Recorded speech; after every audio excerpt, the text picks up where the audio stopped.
Bonsoir, apporté ce soir sur la HMO-NP à l'école d'architecture de Lille. Didier Debarge, architecte. Charles Bunier, du coup je suis architecte, jeune architecte diplômé depuis 2018.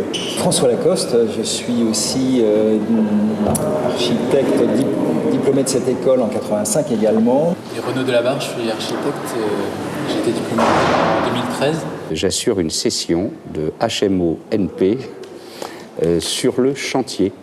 J'ai passé ma HMO en 2020. J'ai une agence qui s'appelle Chuck, qui est à Lille, et j'ai fait toute ma formation à Paris-Malaquais, d'où la raison de ma venue pour pouvoir justement apporter et comparer ce qui est fait à l'INSAPL. J'ai immédiatement trouvé du travail à Arras, et au cours de cette année, j'ai immédiatement poursuivi la formation à HMO-NP. La première question qu'on posera alors à François ou à Didier, c'est de recontextualiser la HMO-NP. Depuis quand et quel est le schéma intelligible qui a amené à créer la HMO? Cette formation, elle se comprend avec une réforme des études, réforme qui a calqué les études sur le modèle universitaire. Et cette réforme, elle a réduit les études à 5 ans avec un PFE, projet de fin d'études, qui s'apparente à un projet final, quoi. Donc une année de réduction des études et l'impossibilité, par la réforme, de pouvoir s'installer, comme on dit, à son compte, uniquement avec le nouveau diplôme délivré, qui est le diplôme architecte diplômé d'État. Donc pour pouvoir s'installer, donc sous n'importe quelle forme, peu importe, il fallait obtenir une habilitation à exercer la maîtrise d'œuvre en nom propre, d'où l'acronyme HMO-NP. Je présente la formation à l'école de Tournai. Bon nombre d'étudiants sont en fait français. En Belgique, c'est 2 ans de stage chez un maître de stage, voilà, pendant lesquels ils peuvent développer leur propre clientèle, déposer des permis de construire. Ils sont immédiatement inscrits à l'ordre belge. Et en revanche, ici, cette année d'habilitation qui est plutôt resserrée sur 9 mois, c'est une formation en alternance qui suppose un emploi, CDD, CDI, au choix, mais réellement un emploi et non pas un stage. Moi, je dois reconnaître qu'au début, quand la HMO existait, je ne comprenais pas le fait que ce soit l'école, en tant qu'école, qui fasse un diplôme professionnalisant. Et avec le recul et le temps, j'ai compris ce que tu disais par rapport à la pédagogie, qu'il y avait en fait pour moi une plus-value, que ce soit l'école qui fasse ça, plutôt qu'un travail d'une agence où tu serais noyé dans le quotidien. Il faut dire que les textes ministériels, les décrets d'application, ne sont pas extrêmement diserts sur la question. Ce qui est sûr, c'est que nous, on s'est dit, si on le confie à une école, c'est parce qu'il y a pédagogie, sinon on le ferait un centre de formation professionnelle, professionnalisante, compétent. S'il y a pédagogie, ça veut dire qu'on va remettre dans cette formation l'apprentissage de connaissances, de compétences, et je dirais même aussi aujourd'hui de savoir-être. Savoir-être avec tout le contexte très, très complexe de notre métier. C'est toute la plus-value de la HMO en France, parce que avant d'ouvrir mon agence, j'ai travaillé en Suisse, chez Christian Antenbein, on était avec beaucoup d'Allemands, et leur système est complètement différent, puisque eux n'ont pas vraiment l'appui d'une école pour pouvoir s'inscrire à l'ordre. L'avantage au moins de la HMO, c'est le cadre qui permet aussi, je pense, d'avoir une espèce de quantification, une rationalisation des données à connaître pour pouvoir justement s'inscrire. Je pense que ça fait vraiment une différence, en tout cas, je pense, par rapport à d'autres pays. La plus-value de l'école par rapport à la formation HMO, c'est aussi d'amener une prise de recul essentielle sur la pratique qui se passe en agence. En réalité, un ADU qui était embauché dans une agence dans laquelle il se passe telle ou telle pratique, à l'occasion avec l'école de prendre du recul sur ce qui se passe et de se construire aussi son propre esprit critique là-dessus. Est-ce que chaque école est libre d'écrire soi-même son programme? Évidemment, il y a un cadre national avec un arrêté qui définit les grands chapitres, c'est-à-dire la responsabilité et les risques de la profession, la gestion de l'entreprise d'architecture, le contexte réglementaire, voilà, et un regard critique sur l'exercice de la profession. Voilà. À partir de là, chaque école est effectivement libre de définir de quelle manière elle va organiser sa formation autour de ces thèmes-là. Nous, ici, on a choisi plutôt de faire sur un temps court, c'est-à-dire que en fait, c'est 9 mois, pendant lesquels il y a les 6 premiers mois, il y a une session théorique par mois, et ensuite, les 3 derniers mois sont consacrés à la finalisation de l'écriture du rapport d'habilitation, la préparation de la soutenance à l'oral, et donc en un an, maxi, c'est bouclé. La formation est habilitée par le ministère tous les 2 ans maintenant. Assez rapidement, les thématiques se sont dégagées autour d'une première thématique qui est la session 1, où on parle du jeu des acteurs, tous les acteurs qui interviennent dans notre métier. Une familiarisation au vocabulaire aussi, hein, que les ADE n'ont pas forcément la chance de tout connaître, hein, bien sûr. La deuxième session est une session qu'on a appelée l'entreprise d'architecture. La troisième session, on l'a appelée passage. On regarde ce qu'est le dessin technique, le dessin d'exécution, voilà. Avec curieusement quelque chose d'assez philosophique dans l'approche. Dans le fond, on n'est pas simplement dans une application de règlement ou de code, hein, mais qu'il y a une pensée technique dans l'adresse. Et voilà. Audition intermédiaire des étudiants, donc, hein, intermède, interlude, et une 4e session que j'assure, et qui s'appelle Cœur de chantier, qu'on écrit comme on veut, avec un H ou sans H. Comme on avait demandé à ce que la convention qui lie l'école, l'ADE et la structure d'accueil, que le chantier soit obligatoire, hein, dans la convention, je me suis rendu compte que les ADE, très très vite, ils s'étaient formés au vocabulaire, à l'expérience du compte-rendu de chantier, aux lettres recommandées, la lecture des plans d'exécution, des visas, etc. Ils ont déjà eu une expérience de chantier et ils l'ont appris en agence. C'est l'avantage de la formation en alternance. Alors j'ai progressivement beaucoup plus orienté cette question du chantier sur la matérialité, mais aussi sur le mode de production. C'est-à-dire une vraie prise de recul autour de ce que l'on est en train de faire dans notre société par le choix des matériaux, la mise en œuvre et dans le fond, si notre architecture, enfin en tous les cas la façon dont on l'exerce est compatible avec le projet de société qu'on a envie de mettre au point.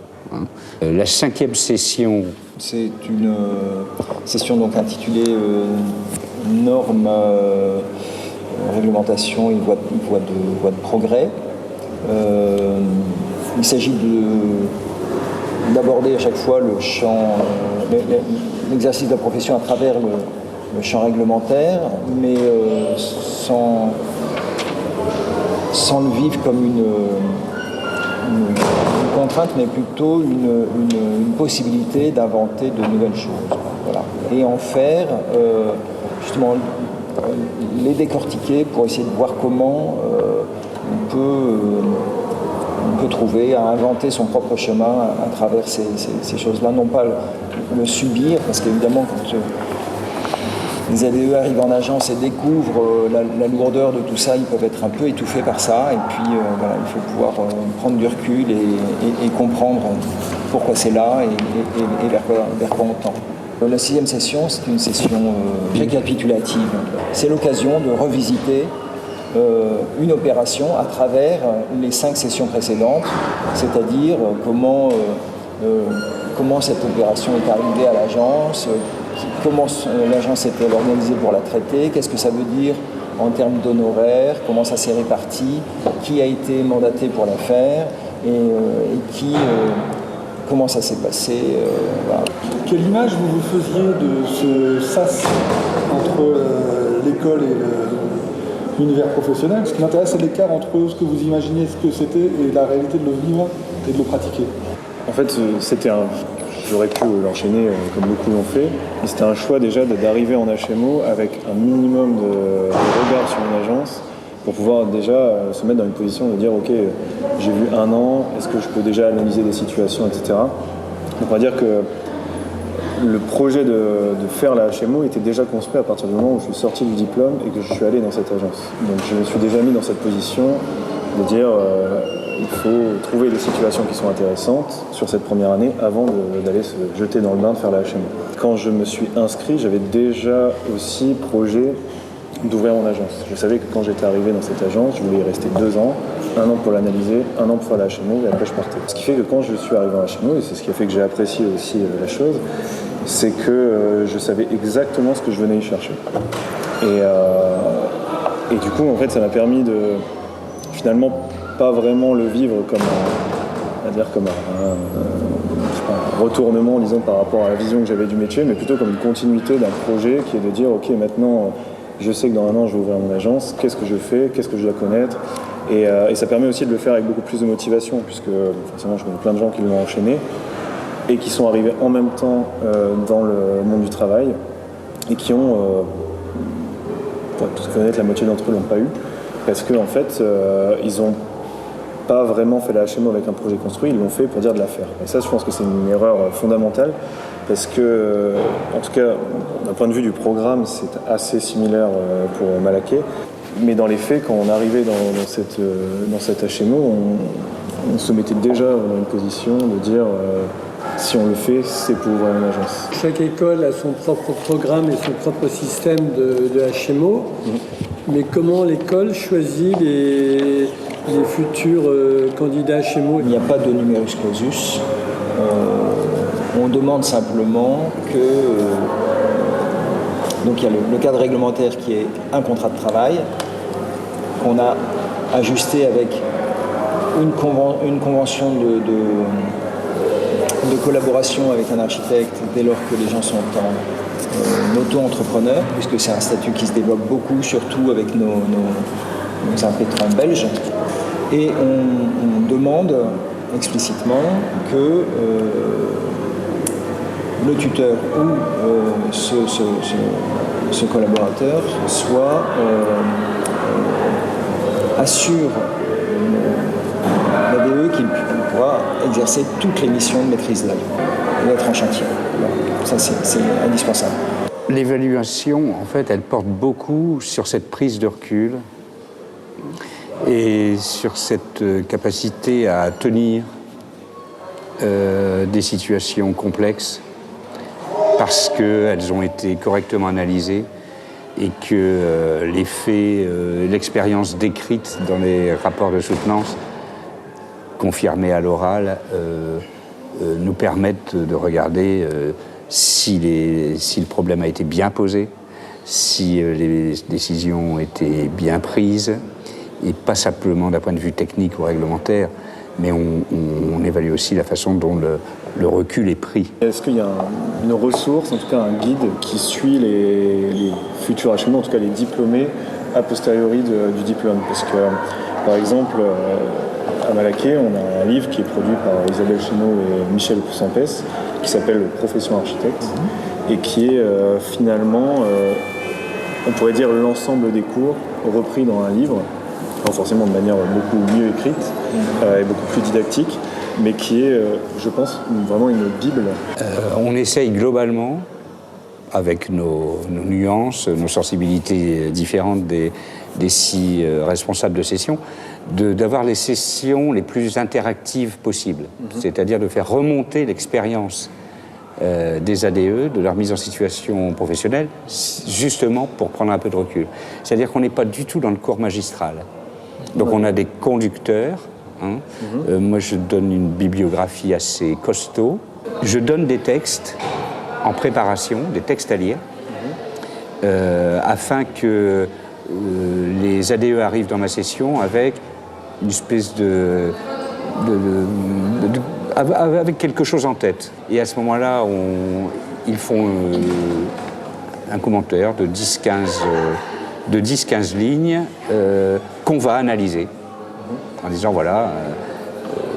Puis après, j'ai des invités qui, eux, font un exposé spécial. Toujours une entreprise qui explique comment elle reçoit un dossier d'architecte. Ce qui est tout à fait étonnant, parce qu'il y a un jeu de dupes un peu, quoi. C'est-à-dire une entreprise, de préférence un major, de préférence quelqu'un qui fait aux études de prix, au bureau des méthodes, et qui dit, voilà, moi quand je reçois un dossier d'architecte, voilà ce qui se passe. Et les ADE sont parfois surpris de savoir comment leur travail est reçu et comment ils débusquent le travail ou le manque de travail, les détails importants, si les modes opératoires ont été étudiés, et puis comment ça a des influences sur le prix, sur la façon de mener le chantier et à terme aussi sur sa matérialité. Mais après, par contre, on va sur un gros chantier mené par cette personne. Et donc c'est ce grand écart-là qui me semble très intéressant et qui se réactualise avec l'expérience des ADE. Pour compléter, ça enrichit aussi, enfin, c'est pour revenir sur le côté interactif des sessions, c'est que ça permet aussi non seulement d'avoir sa propre expérience, de la remettre en question et aussi d'avoir toutes les expériences des autres.